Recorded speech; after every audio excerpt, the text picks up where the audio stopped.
This is Brent of the Brookbush Institute, and in this video we're bringing you an interesting integrated exercise for all of those with lower extremity and lumbopelvic hip complex dysfunction. This is resisted walking. I'm going to bring Melissa out and we're going to torture her a bit. This is a tough exercise. All you guys need is something to wrap around your waist. We're going to start by setting up on the cable column. So I've seen a lot of creativity used here. I think this was originally one of those weight belts to attach weights to for like a resisted pull-up.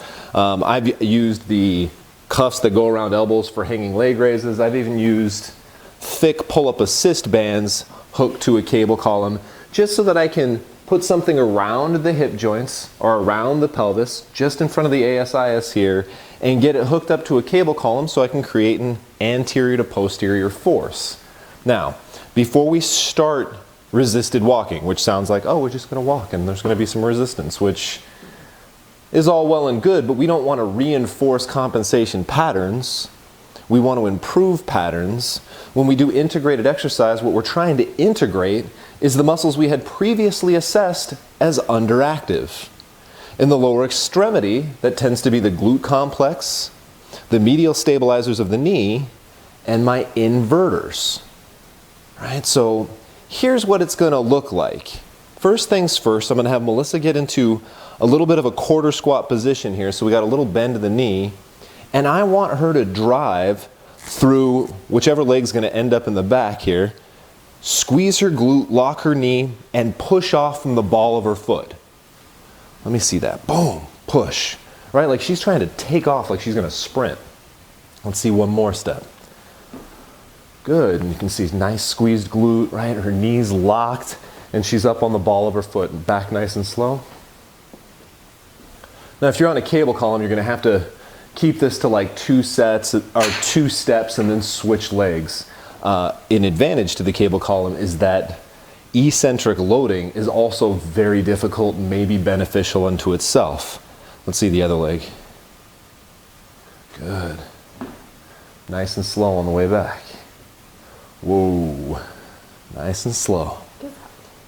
All right, so let's talk about some cues that I use often with this.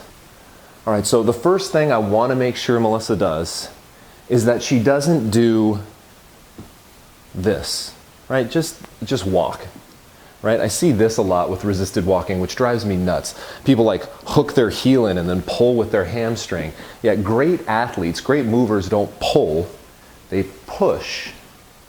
If she pulls, you can think about how that might reinforce like synergistic dominance of her hamstrings over her glute max as opposed to pushing, which is going to be her very first cue to get that glute drive so that she gets a much more efficient movement pattern. Just think of how much larger your glutes are than your spindly little hamstrings. All right, so first things first, lean forward a little bit and then push by squeezing the glutes, right? So we lean forward a little bit to load the glutes and then push to squeeze the glutes.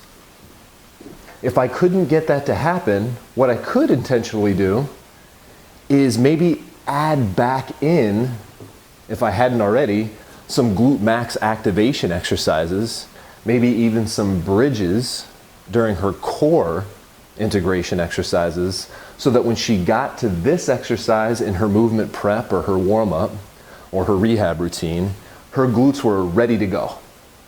Now the next thing we might see is she goes ahead and steps forward, but this time she doesn't lock out her knee. Well, maybe now what I'm thinking is, okay, we still have a lot of synergistic dominance from the hamstrings. They don't want to let her fully extend through the knee. Maybe she's a little weak in her medial stabilizers. I'm going to go ahead and cue her to, okay, this time when you step forward, I want you to lock your knee. You got to squeeze your glute, lock your knee out. Good. And even if I have to do it 1 step at a time initially, okay, step back, start over again. Let's do it again. Even if I have to do that to get her to like really learn how to step and lock out, that's what I'm going to do. Again, if I hadn't already put it in her program, I could use something like a TKE, a terminal knee extension exercise, right? Or tibial internal rotator activation, start working on those medial stabilizers of the knee to get them strong enough to get her to lock out. All right, the next thing I see a lot of is somebody will push but leave their heel on the floor. see a lot of that. Like, how are you going to get a good step off, a good bounce, if your heel, you just left a joint out when you did that, right? You just left out your ankle.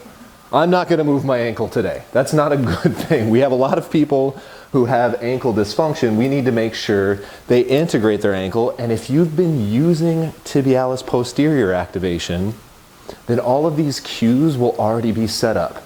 This is one of the reasons why I preach it's important to fix the pieces before you try to assemble the puzzle.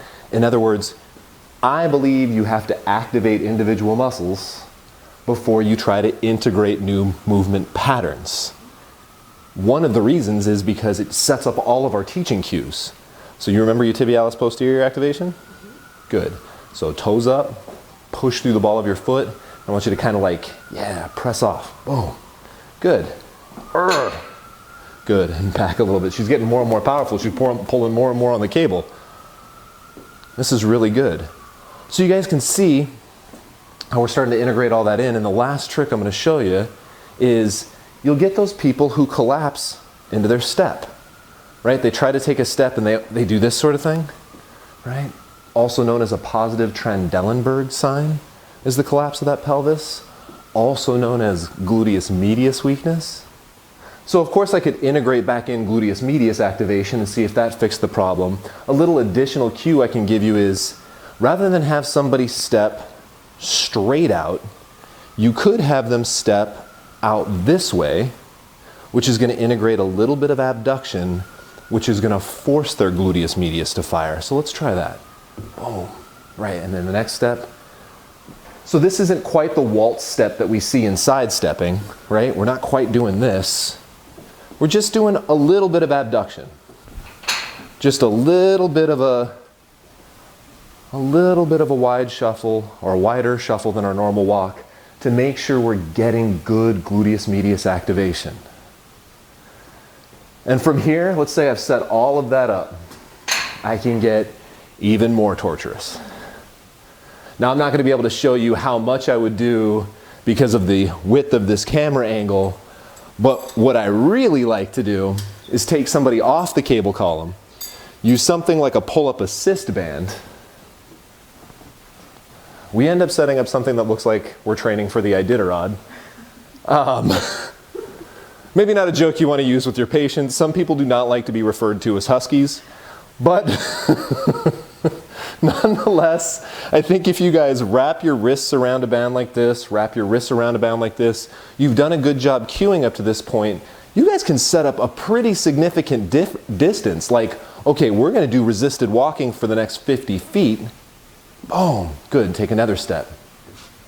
Boom, good, take another step. Right, now she gets that nice repetitive being able to work on it. You can relax. She can work on one step after another, after another, after another as she cues you, rather than the somewhat disjunct having to take a step and then come back. Right, so we can progress from working on all of our cues individually, joint per joint, segment by segment, and then go, okay, let's really try to get more transference out of this exercise by having you do it 20 times in a row, 40 times in a row, 50 times in a row. Let's have you do this for 100 feet. Guys, I hope you enjoy this exercise. I hope you have some fun with your patients and clients. I look forward to talking to you soon.